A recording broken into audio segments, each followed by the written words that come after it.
Daqui a pouco eles aparecem. Beleza, daqui a pouquinho estão aí. Nessa chuva também, né? Meu Deus. Pois é, ainda bem que hoje era presencial, né? É verdade. Hoje era online, quer dizer, não presencial. Semana que vem, daí a gente faz aula presencial, tá bom? Que daí a gente vai fazer a parte de avaliação de membro superior, daí pega todo o membro superior. Tá bom, professora. Muito obrigada. É, porque tinha que terminar essa teoria, né, do membro superior, tava faltando o punho ainda. Aham. Aí, agora já, hoje a gente termina o membro superior. Aí já começamos. Espera lá que eu vou abrir aqui. Bom, vamos falar um pouquinho, vamos começar falando um pouquinho de punho, então, tá bom? Então, olha só. O que acontece com o punho? O punho é uma articulação que é uma das articulações mais utilizadas, mais assim, que a gente utiliza com uma gigante para tudo, né? Então, as mãos, elas têm uma sobrecarga de trabalho muito grande. E são estruturas bem delicadas também na mão. E por isso a gente tem uma gama de lesões na mão também muito, muito grande, né? Então, isso acaba aumentando muito, assim, as lesões tanto de punho quanto de dedos, né? Eu estou só abrindo aqui o negócio para vocês, tá?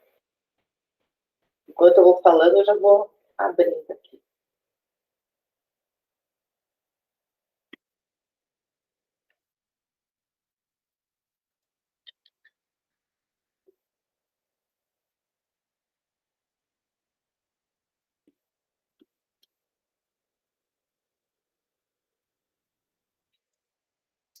E então o que acontece?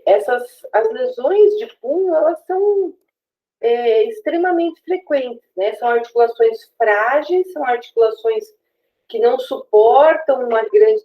Oi, Jô, bom dia, tudo bem? Bom dia, prof. Tudo jóia? A gente hoje vai falar sobre o punho, tá bom? Então, eu estava contando para a Jaque que o punho é uma articulação que a gente utiliza muito, né? E que o punho, ele acaba não tendo essa... Ele não suporta grandes pesos, grandes esforços, né? E a gente acaba usando ele de uma forma muito repetitiva, muito o tempo inteiro, né? A gente tá usando o punho. Então, ele acaba sofrendo lesões. Existem algumas patologias que são mais comuns no punho, né? Como, por exemplo, as tendinites, as tendinocinovites, os cistos sinoviais, né? Então, são patologias mais frequentes na região do punho. Bom dia, Júlia, tudo bem?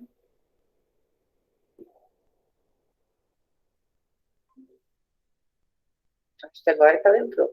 Bom dia, Júlia, tudo bem? Bom dia, prof. Hoje estamos falando sobre o punho, tá bom? Beleza. Então, patologias pelo uso excessivo desse punho, né? São muito, muito, muito frequentes. E tem também algumas patologias que vêm em decorrência, por exemplo,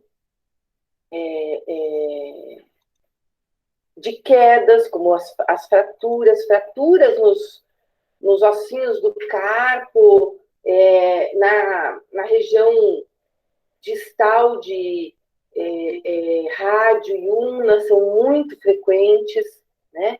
Outras patologias que a gente vê com um acometimento muito grande são as artroses e as artrites, né, em região de punho, quer dizer, elas atingem qualquer região, né?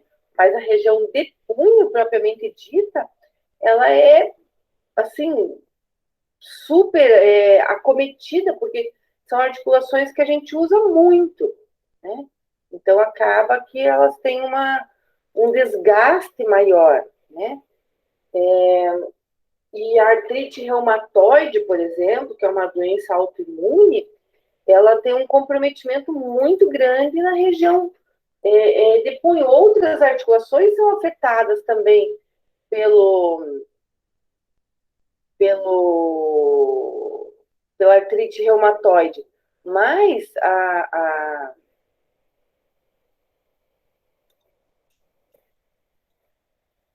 os dedos, o carpo, o punho, é uma articulação que sofre deformidades pelo uso excessivo mesmo.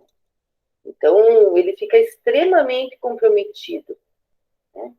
Então, a gente vê assim, uma gama de patologias, um leque de patologias que pode acometer o punho, né? Embora tenha algumas que são as mais frequentes. Deixa eu compartilhar a tela aqui com vocês, para a gente discutir os nossos PowerPoints. Só um minutinho.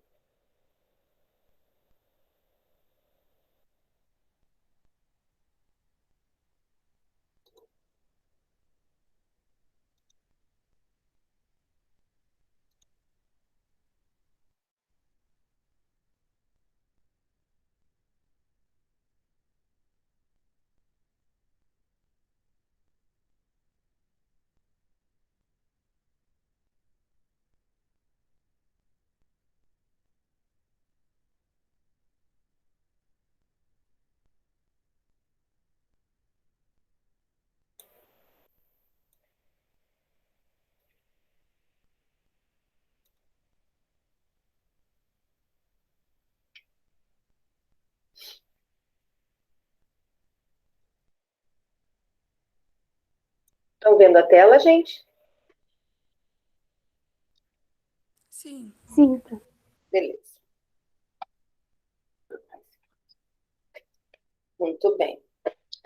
Então, vamos falar sobre a avaliação do nosso punho.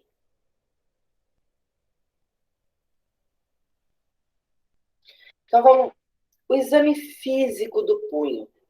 Tá? Quando a gente fala no exame físico do punho, a gente tem que lembrar que todo exame físico, né, de qualquer elemento, ele vai começar com uma inspeção, né?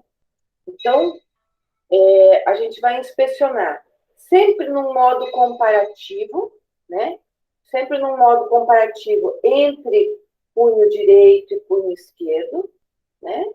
Porque a gente vai olhar para as estruturas, comparando condições de pele, condições de coloração, de temperatura, se existe um hematoma, se existe uma laceração, né? Então, o que eu posso observar nessa conjunção, nesse equilíbrio entre um e outro? Tá? Tá travando um pouquinho, né? Eu vi que travou ali a minha imagem. Porque, assim, eu não posso comparar a cor da pele de um indivíduo com a do outro, né? Então, não existe um padrão. Agora, eu posso comparar uma mão com a outra, né? Então, tem uma lesão, né? Se essa mão está mais cianótica, se essa mão está mais pálida, se essa mão está mais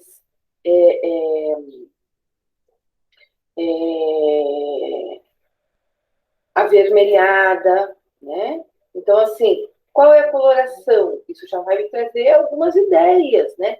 Às vezes as extremidades estão mais esbranquiçadas, ou estão mais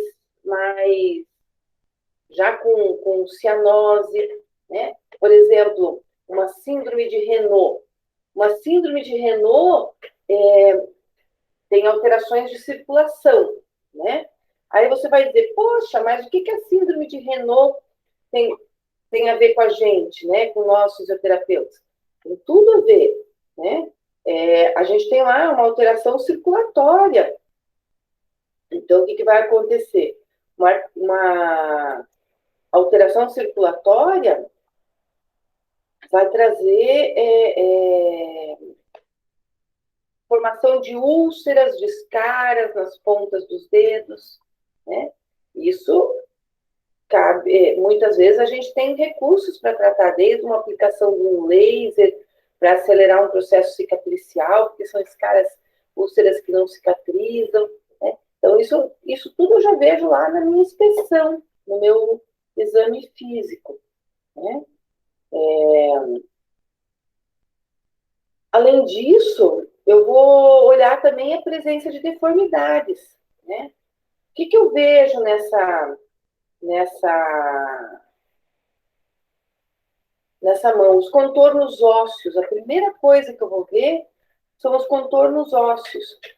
Será que existe alguma projeção óssea, alguma espícula que não deveria estar ali, né? Então, às vezes, você tem um processo estiloide, que ele está mais proeminente, que ele está mais saliente. Às vezes tem um edema numa determinada região, que você vai lá e observa e tem aquele grande edema naquela região, tá? Então, isso tudo acaba podendo ser visto já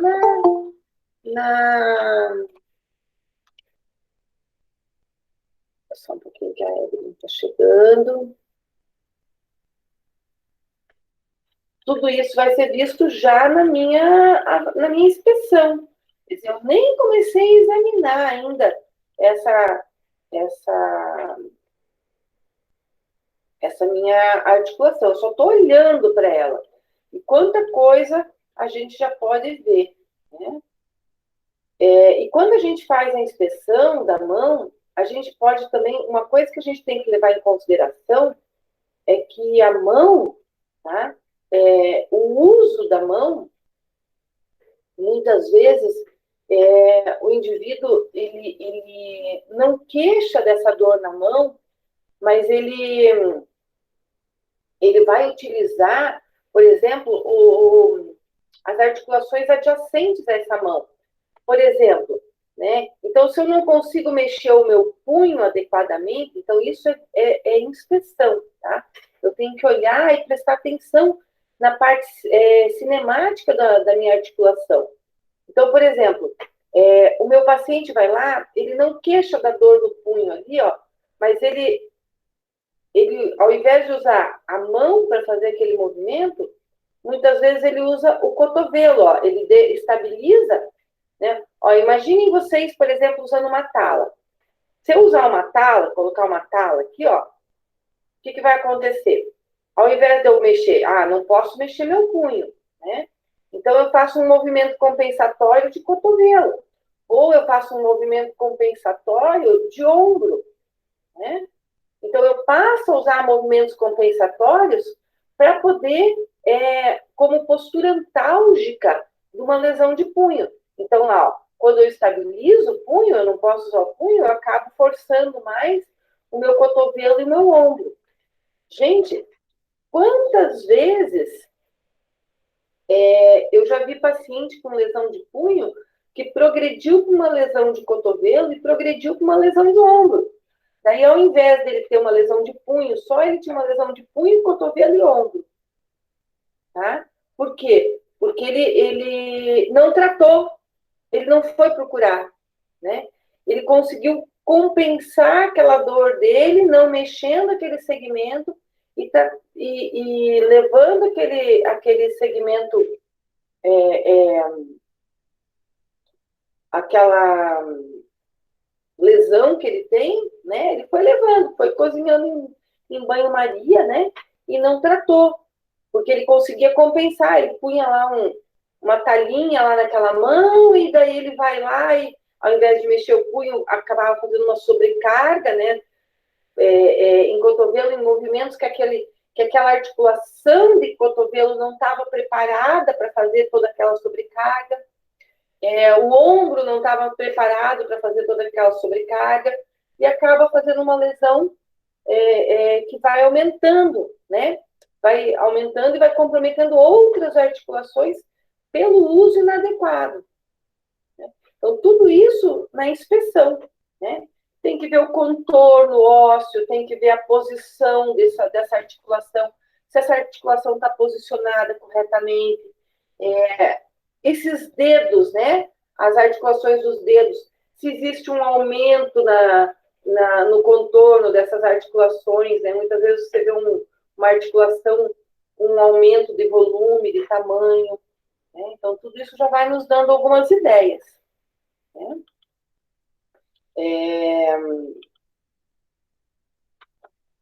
Muito bem. Além disso, a gente tem lá palpação, né? Na palpação, eu vou ver alteração de temperatura, eu vou ver pontos dolorosos, né? Aonde que tem dor? Qual é o ponto que dói? Né? Qual é o ponto exato da dor? Porque quando eu vejo o ponto exato da dor, eu já vou ter uma ideia das estruturas que tem naquela região. Tá? Para poder verificar, né? Se tem alguma alteração ali. Tá? Palpar mesmo e ver, pedir que o paciente indique qual é o ponto exato onde dói. Tá? Palpar cada uma das articulações. Tá? Então, tem que pegar cada articulação interfalangiana e palpar de uma por uma. Tá? Tem que pegar palpar a fossa radial aqui, ó. Tá? Ó, esse, tá vendo aqui, ó? Conseguem ver esse buraquinho aqui, ó? Ó.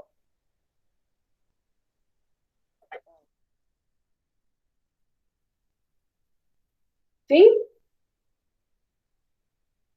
Sim, prof. Beleza. A fossa radial é chamada de tabaqueira anatômica. Tá? Eu não gosto desse nome, né? Eu prefiro fossa radial, que é o nome mais atual. Mas tem muita gente que usa esse nome de tabaqueira anatômica. Eu até peguei lá para vocês verem a curiosidade lá da internet, ó. Então lá, tabaqueira anatômica. Acompanhem comigo ali o slide, ó. Comumente conhecida como tabaqueira anatômica devido a um hábito da civilização ocidental, inclusive no Brasil, até o século XX, de inalar o rapé, derivado do tabaco. O conteúdo era depositado no local da tabaqueira anatômica e consecutivamente aspirado. Pensa, gente. Eles punham o rapé ali e aspiravam, né? Então, olha lá, na figura, na parte de baixo, deixa eu dar um zoom ali para vocês na figura.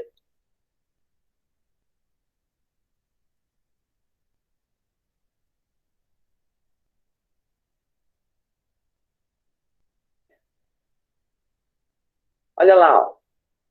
Tá? Então, aqui você tem a tabaqueira anatômica, ó. Aqui você tem o extensor longo do polegar e aqui você tem o extensor curto do polegar. Tá? Então, palpar essa região para você ver se existe ponto doloroso. Gente, dentre as tendinites que a gente observa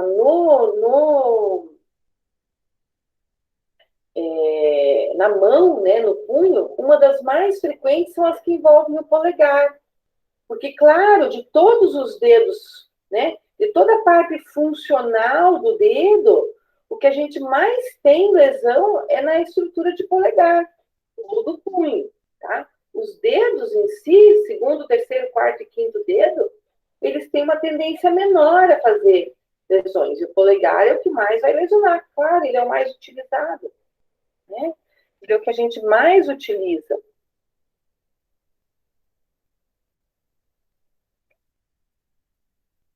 Deixa eu ver. Então, lá, ó.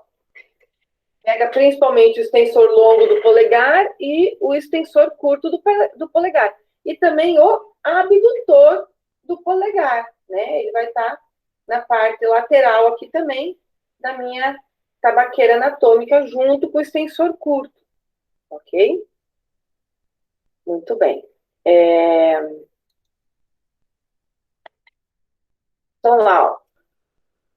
A tenossinovite de Kervem, ela pega muitas vezes a tabaqueira anatômica. Então, quando tem dor, né, que vai fazer o teste, né, de Filkenstein, você sente justamente a dor na tabaqueira anatômica. Como é uma lesão muito comum, essa região se torna super importante, né? Então, é uma região bem, bem, bem importante. Bom, vamos falar um pouquinho das funções da mão. Gente, quais são as funções da mão? Vamos lá. Deixa eu pegar um objeto aqui qualquer.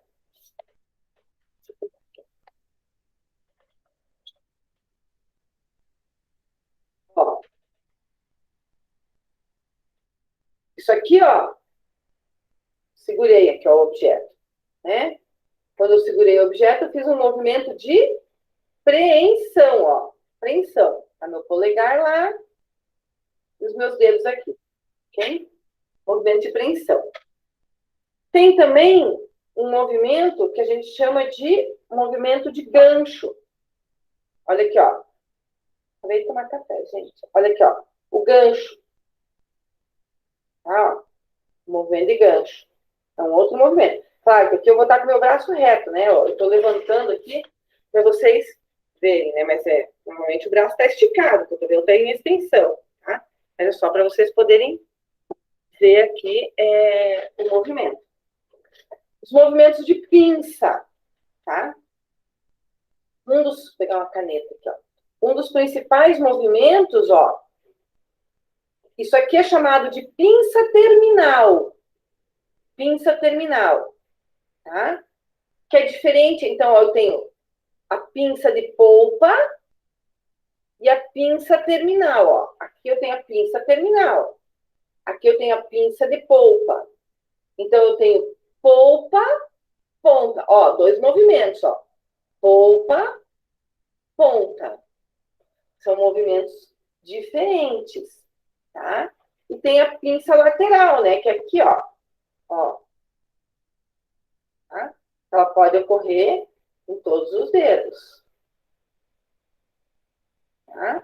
Mas o mais comum, claro, que é no polegar. Tá? E também tem a mão em peso, né? A mão fechada para fazer, por exemplo, um apoio, para fazer um impacto, né? A mão em peso de papel, tá? Então, isso são as funções da mão. O punho, né? Então, a mão, para fazer essas funções, ela tem o quê? Ela tem a flexão, a extensão, a abdução, a adução e a oponência do polegar. Lembrando que a oponência pode ser em polpa ou em pinça, né? Ou em polpa ou em ponta, tá? Essa oponência do polegar. Gente, isso aqui faz toda a diferença. Você pega um paciente, eu não tenho nenhum. Você pega o paciente e pede, por exemplo, para ele realizar um movimento de polpa, às vezes ele consegue, né, que é um pouquinho mais fácil. Você pede para ele realizar um movimento de ponta, às vezes ele não consegue, é mais difícil. Fraturas desde a extremidade distal de rádio, una, até fraturas de carpo, o paciente fica com muita dificuldade de realizar esses movimentos. Movimento de preensão, pinça lateral, pinça em polpa, pinça em ponta, né? Peso de papel, também um pouquinho mais, né? A flexão completa dos dedos, também acaba tendo uma dificuldade, tá? E os movimentos, né? De punho, de flexão, extensão, desvio ulnar, desvio radial, tá? Os movimentos de articulação radioulnar, de supinação e pronação, tá? Então, todos esses movimentos ficam comprometidos em caso de uma lesão de punho e de mão, né? Claro, dependendo de cada lesão, vai alterar mais um ou outro segmento. Tá? Então, lá, ó.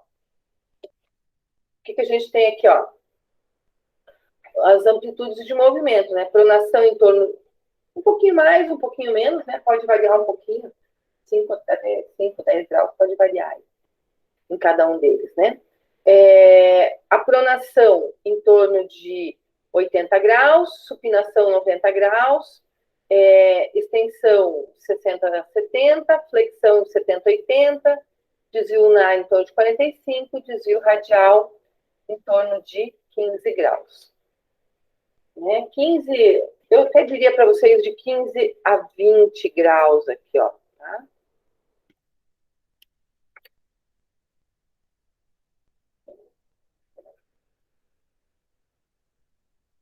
De 15 a 20 graus.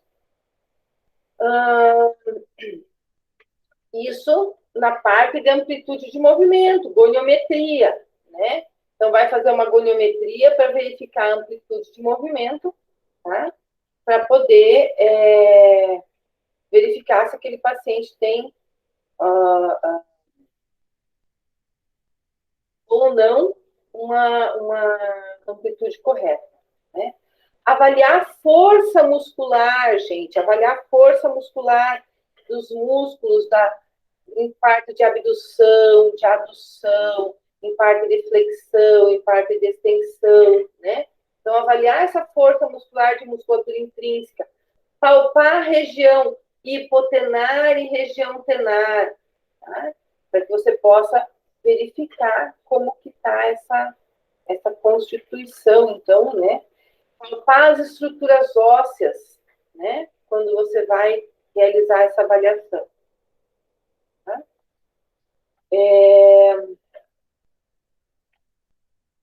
Muito bem. Vamos falar um pouquinho, então, para vocês das principais patologias. Gente, dúvidas, inspeção, palpação, movimentos?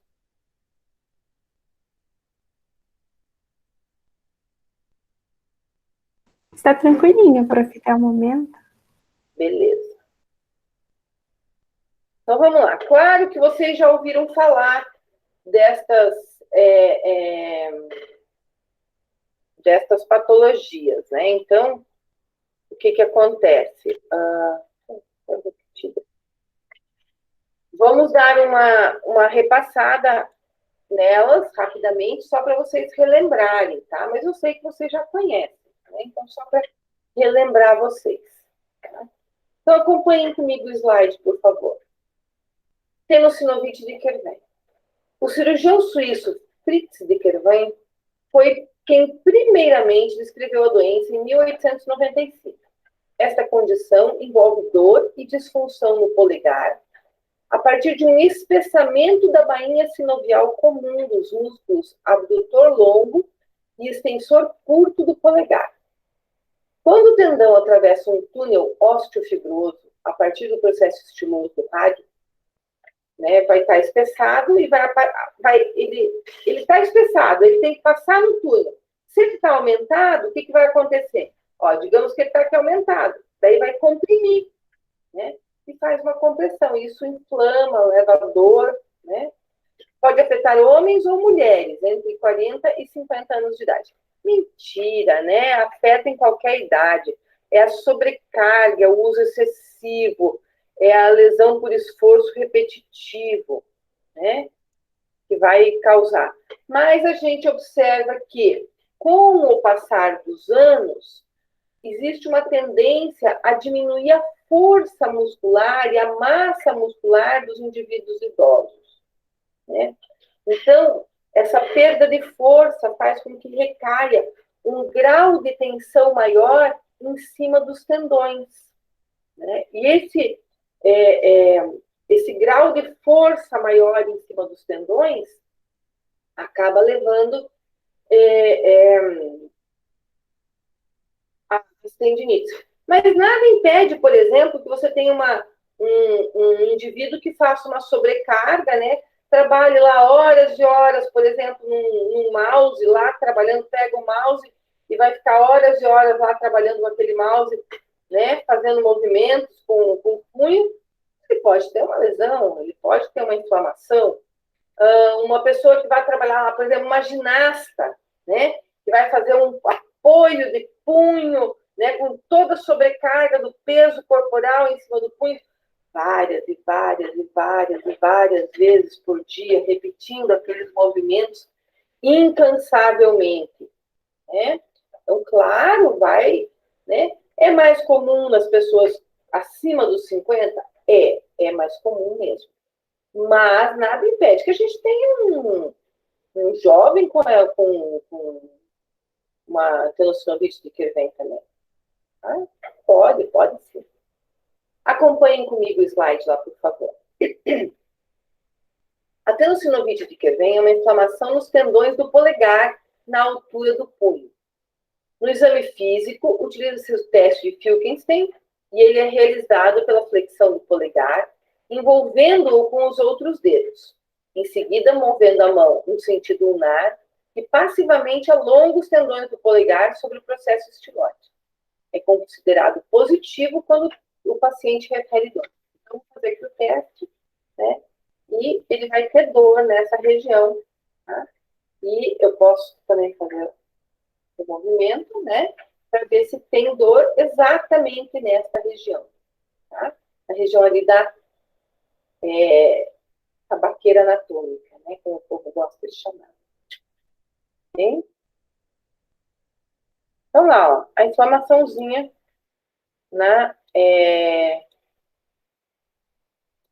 nos tendões, né? Eles vão ficar, pela inflamação, eles ficam edemaciados, acabam sendo comprimidos e tem mais e mais um processo inflamatório nessa região.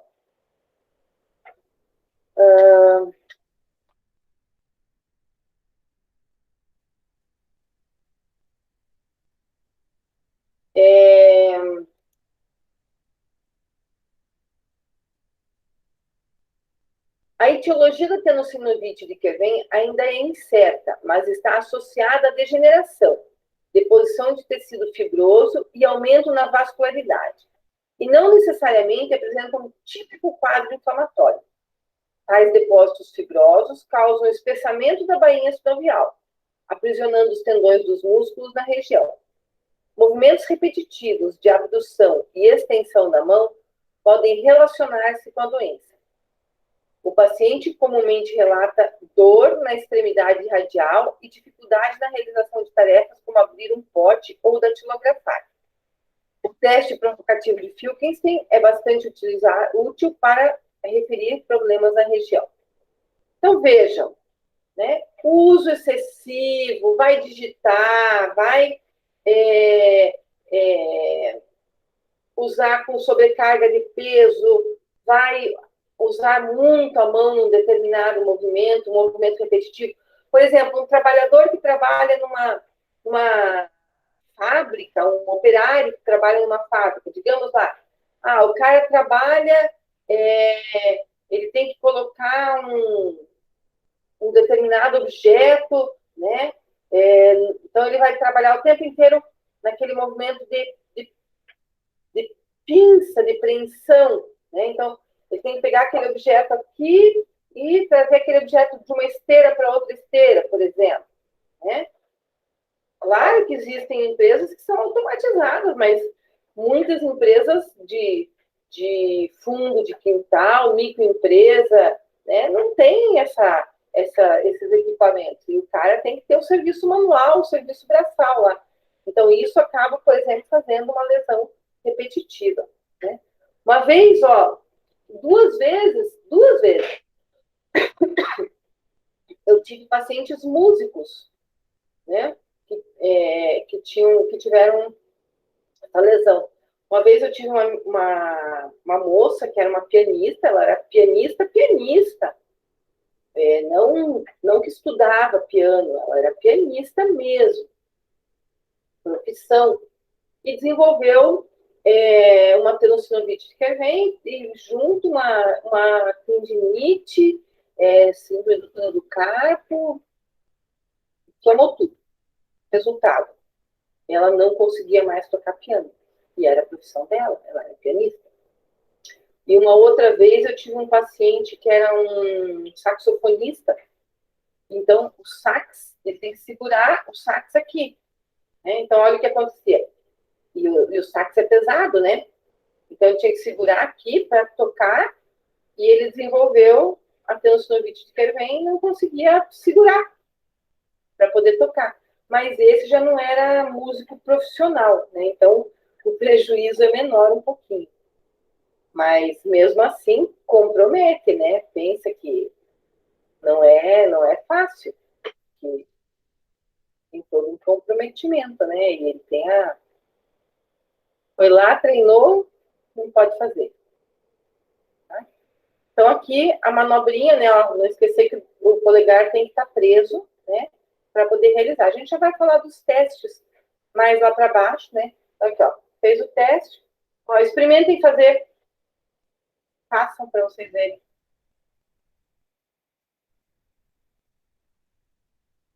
Deixa eu ver aí vocês fazerem.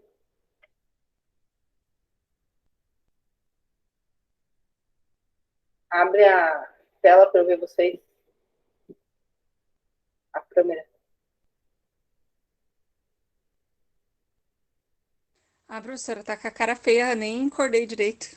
Ah, Júlia, que é isso? Tem Tá, vergonha, peraí, deixa eu não? arrumar. Deixa eu arrumar um lugar que não tá bagunçado no quarto. Capaz, eu não vou olhar. Ó. Vira o computador para a parede. Põe a parede de fundo. Eu tô com o celular.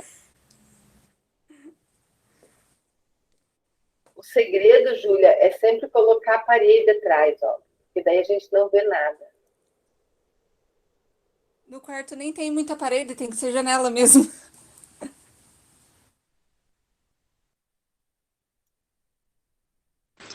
E, prof, eu também tô com o celular aqui, não sei se vai dar certo. Vocês estão tudo com vergonha, mas que barbaridade. O tempo Vai lá. hoje não ajudou pra gente acordar e ligar o computador. Já que, vai lá, me mostra onde que tá. Quero ver a sua fossa radial. Palpa ela para eu ver. Ah, tá vendo, prof? Eu não sei se tá Tô vendo, conseguindo. tô vendo. E agora faz o teste de Filkenstein. Tá, eu não entendi se eu posso estabilizar aqui mesmo para fazer esse teste. Não, você só faz aqui, ó. Estabiliza o punho aqui, ó. Né? E força. Né? Força aqui, ó. Faz o desvio ulnar. Força no desvio ulnar. Isso aí. Deixa eu ver a tabaqueira, Jo. Onde tá? Foi para ver se tá palpando certo. Aonde põe o dedo em cima? Tá errado. Aí. Aqui, ó, né? Ó, veja que faz o buraquinho. Ó, palpem, gente, palpem, Evelyn, palpem lá, ó. Palpem aqui o tendão, ó. Você consegue palpar o tendão e ver que tem um buraquinho no meio, ó. Estão vendo lá? A mão da Evelyn eu não tô vendo. Aí, isso aí, ó. Conseguem sentir os dois tendões? Sim. Ó. Aqui você tem, ó. Faz a abdução do polegar que você sente o abdutor, ó. O abdutor, ele fica um pouquinho mais aqui, ó. Tá, ó. Então, ó. Sentiram o abdutor? Não sei se vocês estão vendo certinho a minha mão. Ó, Jo, você tá errada. É mais para dentro aqui, ó. Aqui, ó, o abdutor. Acho que eu preciso mudar. O abdutor tá aqui, ó. Aqui o extensor curto, ó, tá? Ó. E aqui tem o abdutor, ó. Agora foi, Jô. Bem certinho. Né? Faz o teste aí, Evelyn e Jô, pra eu ver. Estabiliza aí. Isso. Beleza, isso aí. Muito bem. Júlia ficou me devendo, hein, Júlia? Mas eu tava fazendo, prof, eu juro. Eu acredito. Deixa eu voltar lá na tela para vocês.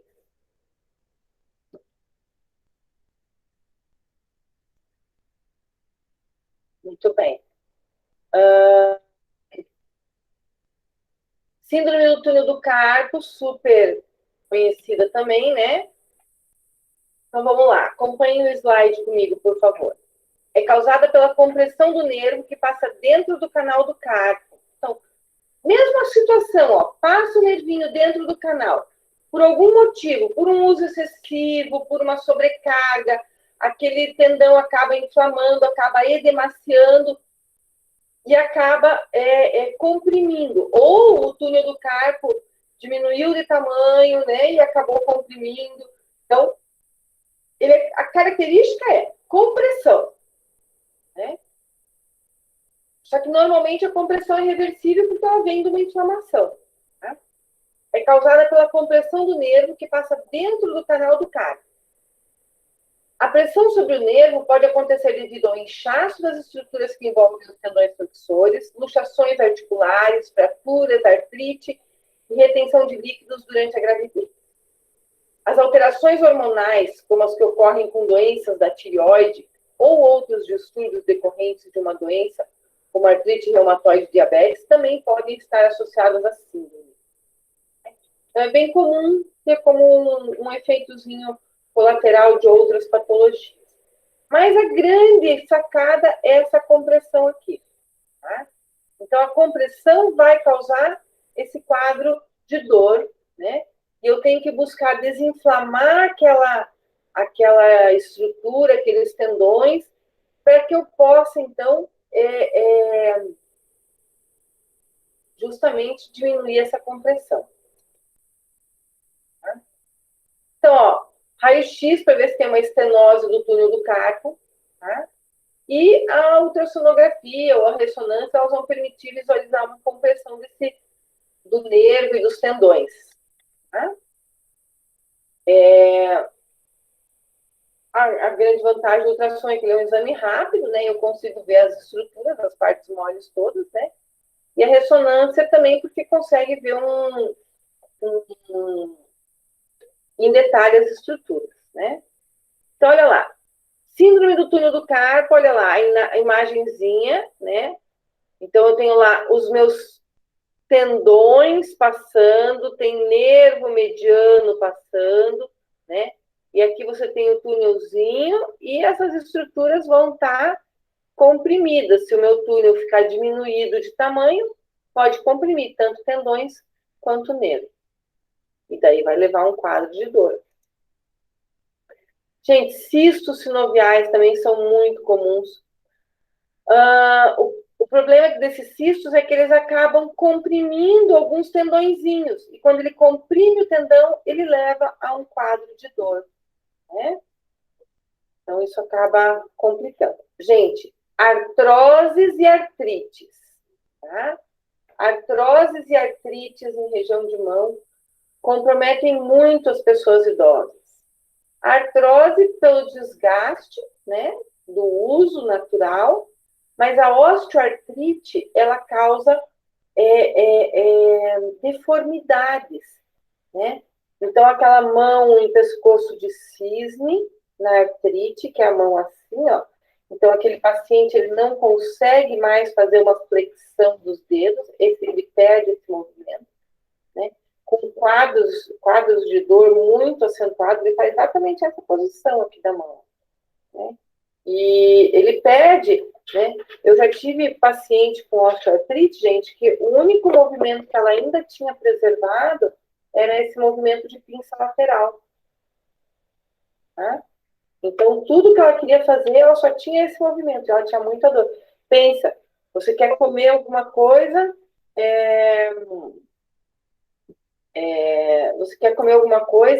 você tem lá, né, pegar alguma coisa aqui, tudo adaptado, com órtese, para você poder utilizar, para poder pegar. Né? Tem muito inchaço, muito edema, muita dor, deformidade, né? Nódulos ósseos, então é bem, bem complicado. Né? Acompanhe o slide lá comigo, por favor, gente. Osteoartrite da mão. Doença degenerativa da articulação. Ocorre uma perda quantitativa e qualitativa da cartilagem articular. Remodelação óssea e inflamação articular. Essa inflamação articular que é complicada. Os principais sintomas das artrites nas mãos são rigidez, inchaço, fraqueza, dor e deformidade. Pode causar nódulos ósseos nas articulações dos dedos. Né? Um raio-xzinho já diagnostica. Bom, vamos falar um pouquinho. Gente, tem muito teste de punho e mão. Claro que existem alguns que são os principais, né? Então, vamos falar os principais para vocês aqui, ok? Então, teste de Watson, tá? Então, o teste de Watson. Sempre eu vou mostrar o teste e depois uma figurinha lá para vocês, tá? Instabilidade do escafoide. Só um pouquinho, tem alguém chegando aqui. Amanda. Bom dia, Amanda. Bom dia, prof. Você ficou dormindo hoje, Amanda, com essa chuvinha? Eu achei que a senhora ia mandar o link no grupo. Eu não sabia que estava no portal. Mas o link é o mesmo. Então, né, daí eu perdi. Ai, que ódio. O link é o mesmo, toda semana eu não mudo o link. Não tá lá na descrição do grupo? Se tava, eu não prestei atenção. Vou ver. Mas agora eu já sei. Deixa eu ver. Ah, não tá na descrição do grupo. Depois eu ponho lá na descrição do grupo para vocês. Tá. Tá bom?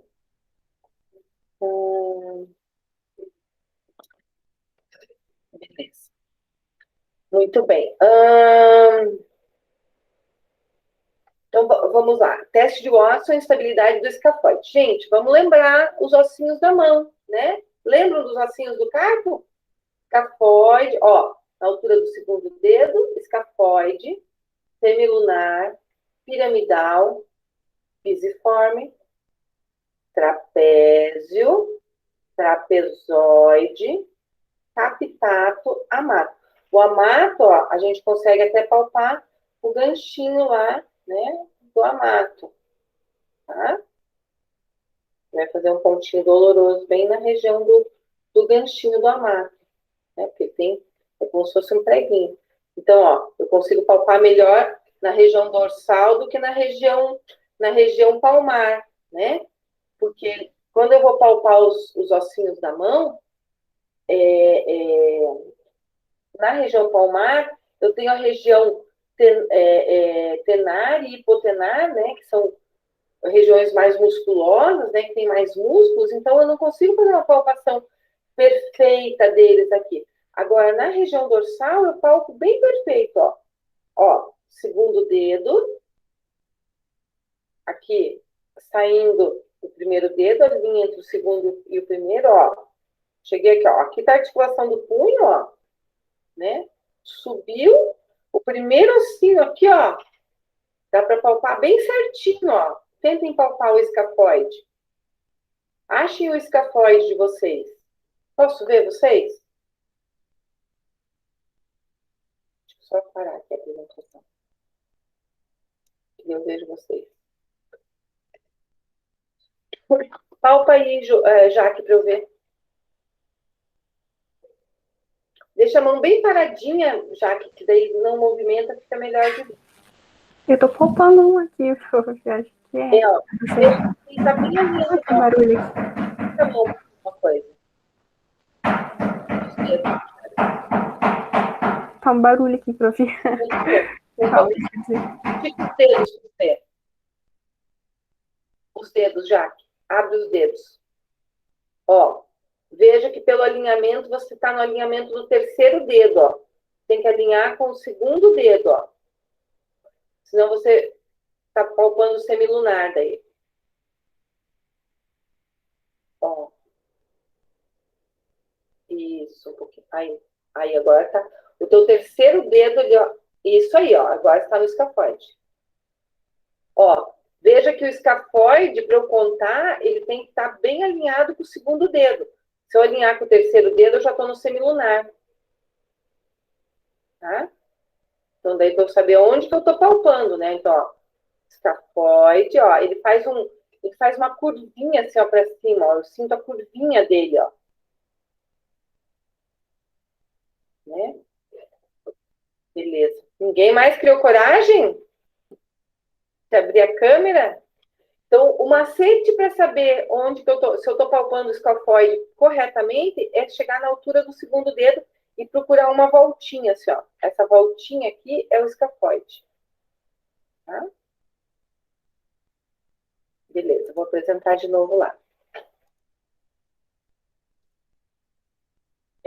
Então, lá, instabilidade do escafoide. Gente, vamos lembrar também que o escafoide é o ossinho que mais fratura nos ossos do carpo, tá?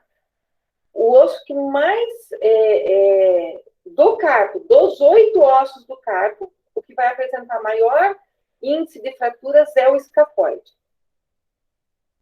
Então, olha lá, paciente sentado, com o punho supinado e palma da mão aberta, né? O terapeuta pressiona com seu polegar sobre o osso escafoide e realiza passivamente no paciente um desvio de ulnar para radial. Tá? Então, é o fisioterapeuta que vai mexer com o punho. Tá? Em caso de instabilidade do escafoide na mão, né, essa manobra irá ocasionar um estalido e dor no paciente. Tá? Então, olha lá. Vai simplesmente colocar a mãozinha lá no escafoide, ó, você já achou o escafoide de um lado, estabiliza do outro lado, né? Então, você tem que palpar. Palpei desse lado, achei o escafoide. E estabilizei aqui, ó, para eu poder sentir o escafoide, ó, né? E eu vou fazer esse movimento aqui para eu ver se esse escafoide está com instabilidade, ó. Querem tentar?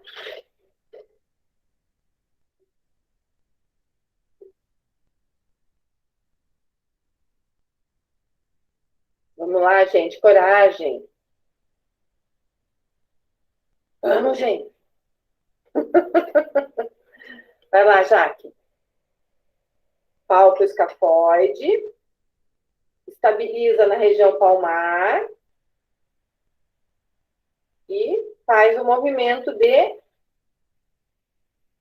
para ver se ele desloca, para ver se ele estrala, ele faz. Né? Se tiver instabilidade, se não tiver nada, não vai fazer nada. Conseguiram fazer, meninas? Vocês que não me mostraram? Sim. Acharam o escafoide bem certinho? Aí, ó, tá certinho, Jô. Só que no teste, o que acontece? Não é a gente que mexe, tá? É o terapeuta, o fisioterapeuta que vai fazer o movimento. Tá? A gente palpa e com a outra mão eu vou mexer. Com uma eu estabilizo, com a outra eu mexo. Beleza?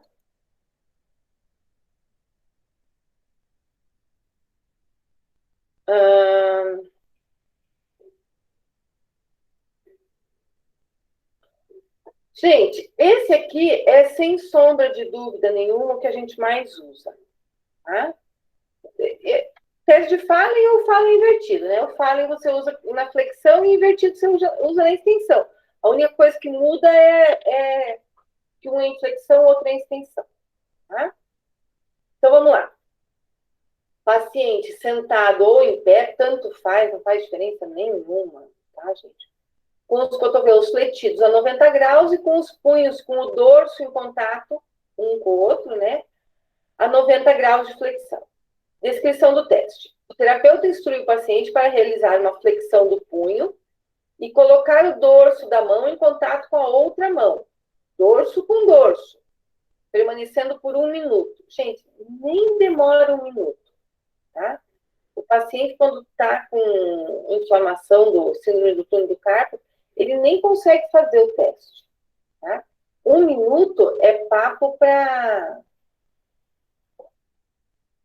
de livro, tá? O paciente vai fazer, ele nem faz, ele não dá conta, né? Ele vai fazer mão com mão, ele já tem dor lá, ele já diz, não. Entendeu? Não chega a 1 minuto. Às vezes se for uma inflamação mais levinha, beleza, até ele faz. Daí não vai conseguir permanecer 1 minuto, né? Mas normalmente o paciente nem já no fazer, fica lá, ou não consegue fazer, ou fica 5, 10 segundos, já vai relatar dor, né?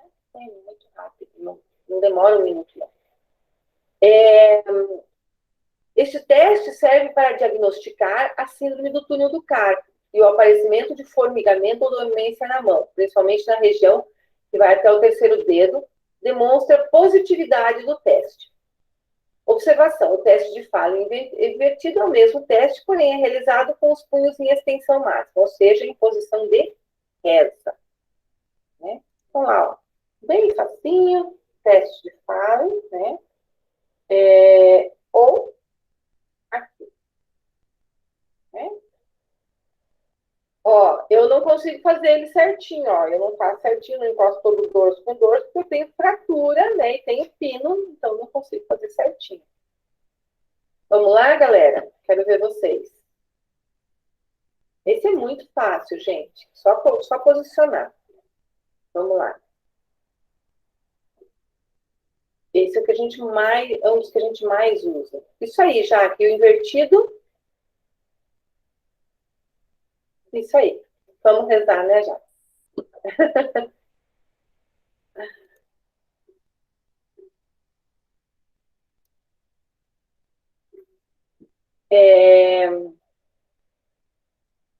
Só o túnel ainda que a gente vai. Ó. O Filgenstein a gente já viu, né? Tá lá para ver a tenossinovite de Kervem, tá? Vou só ler aqui com vocês, não precisam fazer isso, tá? Já fizeram. Sentado em pé, tanto faz, não faz diferença nenhuma, com o polegar aduzido e fletido, sendo segurado pelos outros dedos, associado a um desvio lunar. Né? Teste utilizado para diagnosticar a tenossinovite estenosante de Kervem, que abrange primeiro o compartimento dorsal, né, tendões do abdutor longo e extensor curto do polegar. O terapeuta instrui o paciente para realizar ativamente ou passivamente o desvio lunar, estando com o polegar aduzido e fletido na palma da mão. Sensação forte de agulhada, dor, formigamento, né? Que é o testezinho que a gente já fez. Esse também é super utilizado, gente. Olha lá o desenho dele, né? Vai fazer a compressão do tendão e vai dar dor, vai dar formigamento, né? Teste de Tinel. Tá? Também são, ó, fechou esses três. Esses três são os mais que a gente mais utiliza. Tá? O Fallen, o Tinel e o Filgenstein. Posição do paciente: sentado ou em pé, com o punho em posição em supinação e a palma da mão aberta. O terapeuta percute com o seu indicador as regiões do túnel do carpo e do túnel de Guion. No momento da percussão, nos trajetos dos nervos mediano e ulnar, nos túneis carpais, o paciente refere a sensação de formigamento, um choque irradiado para o terceiro dedo, no caso do síndrome do túnel do carpo, e no quinto dedo, em caso de inflamação do túnel do nervo ulnar. Tá? Então, é só percutir, mais nada, ó. Percute. E dói, tá? Ele vai percutir, ele vai dizer, doeu, né? É uma coisinha, ó, bem simplinha, ó. Tá? E ele vai refletir essa dor ou não, tá? Ela pode vir para o terceiro dedo, pode vir no quinto dedo, e no caso de uma inflamação mais leve, vai ser na própria região. Ok? Não tem segredo, né? Teste de Tinel. Teste de Allen, a gente não usa muito, tá? Porque ele é um teste que ele é muito usado para quem vai fazer punção, desculpe, gente, para quem vai fazer punção, por exemplo, uma punção arterial, por exemplo, né, para fazer uma gasometria, mas isso quem usa mais é o pessoal da enfermagem. Então, não é um teste assim que a gente use muito, tá? Eu vou passar para vocês, porque é um teste bem conhecido, né? Alguém fala para vocês alguma coisa, vão trabalhar lá numa UTI, alguma coisa assim, vão fazer uma gasometria, né? O teste de Allen deu negativo, deu positivo, não sei o quê. Aí vocês nunca ouviram falar, né? Então, vou passar para vocês por causa disso, mas nós, fisioterapeutas, praticamente não usamos esse teste, tá? Então, o paciente sentado Palma da mão aberta, flexão de cotovelo a 90 graus. O terapeuta instrui o paciente que realize repetidas vezes abrir e fechar a mão, mantendo pressionada ao mesmo tempo a artéria radial e a artéria ulnar, para interromper o fluxo do sangue. Ele vai pressionar para interromper. Tá? Mantendo pressionadas a artéria radial e ulnar na altura do punho com os seus dedos polegares. Após perceber a fuga do sangue da mão do paciente, ou seja, a mão ficar pálida, o terapeuta deverá soltar apenas um lado e testar o fluxo da artéria correspondente, observando a coloração da mão. Se a mão voltar a ter coloração normal, a artéria contribui significativamente e sua perfusão estará normal. A manobra deverá ser repetida, soltando-se agora apenas o fluxo da outra artéria e observar a coloração da mão. Então, lá, ó. Pressiona as artérias, a mão fica pálida, solta uma. A mão voltou a ficar irrigada, voltou a ficar vermelhinha. Repete. Solta outra e você viu, então, né, que tanto a artéria ulnar quanto a artéria radial vão estar íntegras. Ou não, né?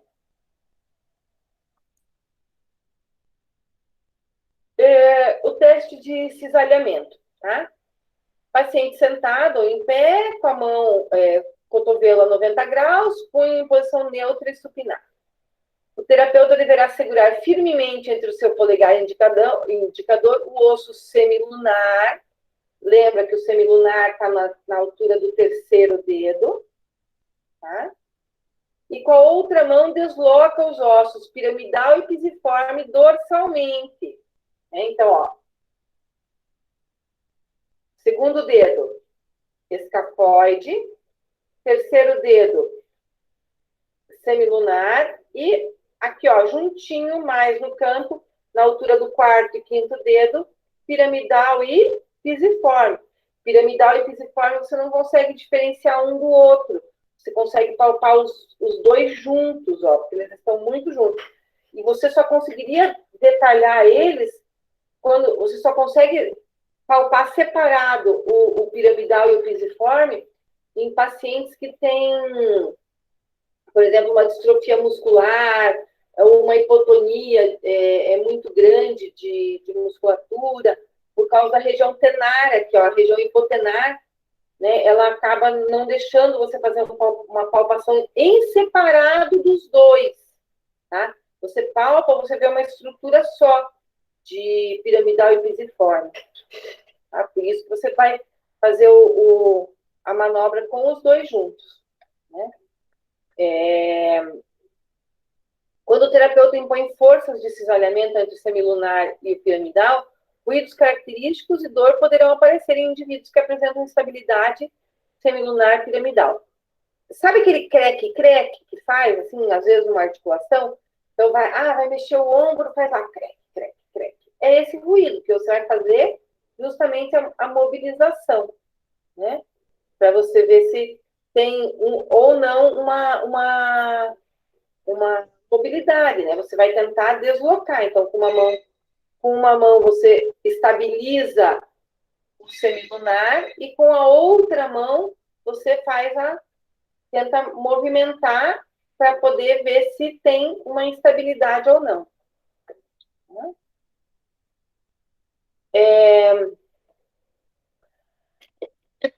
O teste de Froment.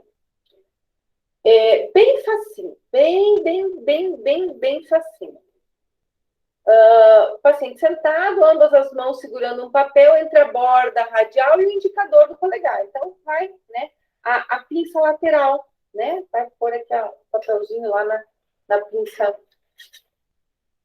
lateral, bem firme, bem forte. Tá? O terapeuta segura uma folha e instrui o paciente para realizar o mesmo procedimento, segurando a folha entre seus dedos, indicador e polegar. A incapacidade de manter a folha entre a borda radial do indicador e do polegar fará com que o paciente faça uma flexão da falange distal para segurar o papel. Né? O terapeuta traciona a folha e observa a reação do paciente. Em caso de paralisia do nervo ulnar, o polegar irá realizar uma flexão distal e sua falange e o teste será positivo, pois o músculo adutor do polegar é inervado pelo nervo ulnar, enquanto que o músculo flexor longo do polegar é inervado pelo ramo do mediano. Então, olha lá.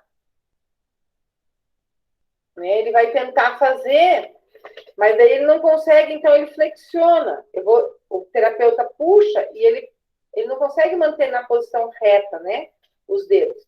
Então, para conseguir prender, ele tem que fazer uma flexão, ó. Ele tem que flexionar para poder prender. Né? Ó, ele flexionou lá, para poder prender. Ele não consegue manter aqui, ó, na posição normal. Bem facinho de fazer.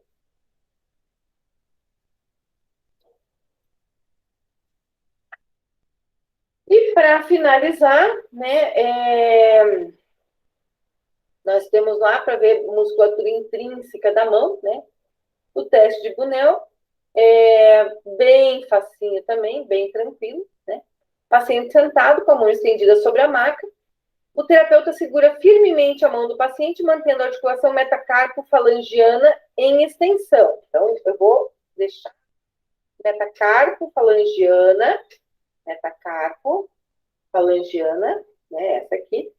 Em extensão, não pode dobrar, não pode fazer assim. Tá?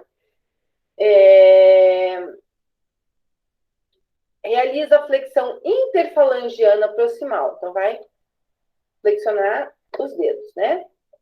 Caso consiga realizar a máxima flexão dessa articulação, será sinal de que não há hipertonia dos músculos intrínsecos da mão. Caso o terapeuta não consiga realizar a flexão nas articulações interfalangianas proximais, significa que o paciente está com uma hipertonia da musculatura intrínseca da mão. Né? Ó. Então, consegue fazer a flexão completa? Sim ou não? Nessa articulação aqui, ó. Na proximal. Tá? Muito bem.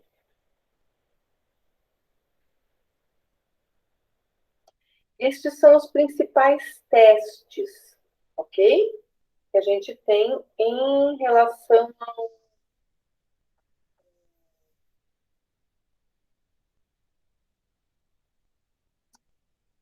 punho e a mão. Existem outros testes, mas esses são os que a gente mais utiliza. Dúvidas, meninas? Não. Semana que vem, aula prática, vamos ver tudo isso, ok? Evelyn, Ok. Oi, prof.